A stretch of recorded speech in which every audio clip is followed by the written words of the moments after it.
cause-effect relationships can be simple or complicated. They occur so frequently in everyday life that we are probably unaware of most of them. For example, when the alarm clock rings in the morning, causing you to wake up, you've experienced your first cause-effect relationship of the day. Because we are so used to observing and responding to cause-effect relationships, it can be difficult to understand their complexity and to write about them precisely. However, cause-effect relationships can be a useful tool in developing an academic argument and organizing different types of information. This presentation offers some suggestions for both developing an argument and organizing cause-effect relationships. It can be an interesting exercise to trace causes and effects. However, in academic writing situations, it is normally not enough simply to identify the cause and effect relationship. Instead, an analysis of causes or effects is used to create and support an argument. In this discussion, argument does not mean a fight or disagreement. Instead, argument in academic writing means a specific stand or point of view. Most academic writing must do more than inform or explain. It must also present the writer's standpoint on an issue and answer a crucial but difficult question: so what? When discussing cause and effect relationships, there are three main ways that you can answer the so what question and develop an analytical argument. One method is to ask and answer another question: why? What unseen or unusual issues have created this cause-effect relationship? A second method is to identify and discuss a surprising or uncommon cause-effect relationship. A third method is to take a stand on a cause-effect relationship that is controversial or undecided by experts in the field. Let's look more closely at each of these three methods. Usually, a precise cause and effect cannot be observed as easily as simply dropping a glass and watching it break. Often, you will need to figure out why a cause has created one or more effects, or why an effect has been created by multiple causes. The result will be an argument. For example, there is a popular story of Sir Isaac Newton discovering gravity by sitting under an apple tree and getting hit on the head with an apple. Although there is little factual evidence for this story, it illustrates the idea that the observed cause of the apple falling out of the tree and the observed effect of the apple hitting Newton on the head were not the main point. Instead, Newton asked why the apple had fallen at all. He developed his gravitational theories from this analysis. Another approach to create an argument from a cause-effect situation is to identify a surprising or little-known cause-effect relationship. Most people know that reducing the number of calories consumed will result in losing weight.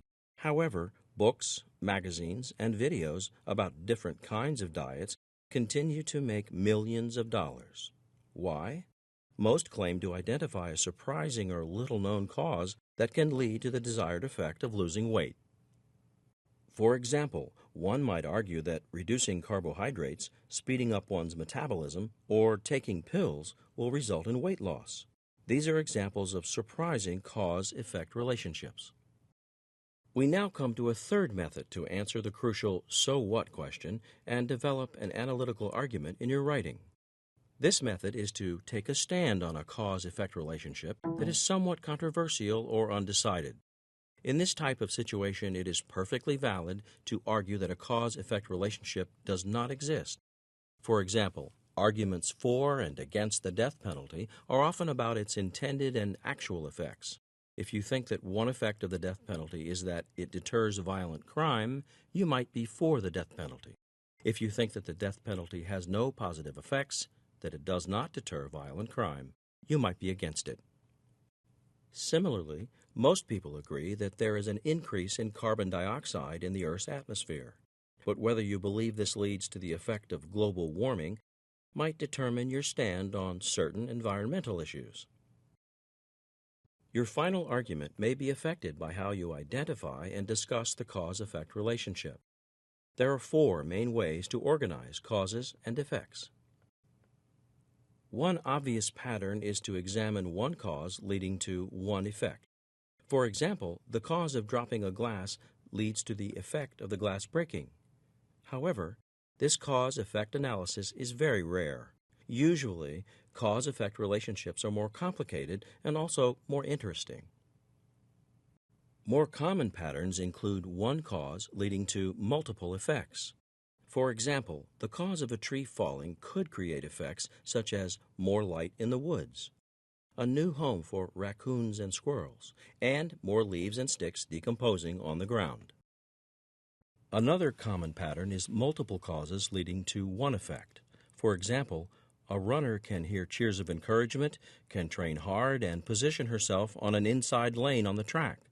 These factors can lead to the effect of her winning the race. The fourth possible cause-effect pattern is tracing a chain of causes and effects. In this pattern, something occurs to begin a sequence of events. Let's go back to the original example of a dropped glass leading to the effect of the glass breaking. The effect of the glass breaking can, in turn, become a cause leading to the effect of a cut foot. The cut foot can then become a cause as well, leading to the effect of a trip to the emergency room. Using a more academic example, one might write that if the Federal Reserve Board increases the prime interest rate, then individual banks will increase their interest rates since they borrow money from the Fed. This action will result in fewer requests for mortgages because the price of a mortgage has gone up. This could lead to a slowdown in the housing market because fewer people pursue the purchase of a home. This, of course, would lead to a reduction in the prices for homes because fewer people are attempting to buy a home, thus relaxing demand for homes. Your argument and organizational pattern will need to be fully supported and discussed. It can be tempting to identify a cause-effect relationship and skip over how that relationship works. There are often hidden causes that need to be identified explicitly. For example, saying that I ate too much candy and had to go to the dentist skips over the necessary information that the sugar from the candy caused a cavity. For full support and discussion of this relationship, all the steps should be identified and discussed.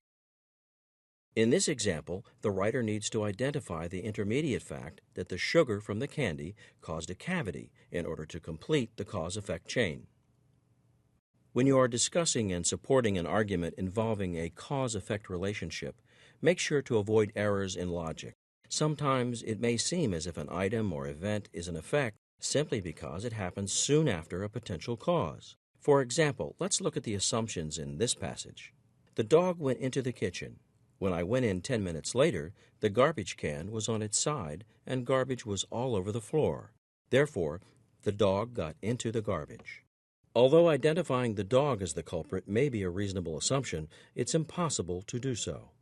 Other possible causes for the garbage on the floor could be the wind knocking down the can or the cat jumping onto the can and knocking it down. This error in logic is so common that it has a name, the post hoc fallacy, from a Latin phrase meaning after this, therefore, because of this. Although you may have been assigned to write cause-effect essays in college, analyzing and discussing these relationships are not limited to college papers. Cause-effect relationships play important roles in many careers, such as science, law, politics, and business.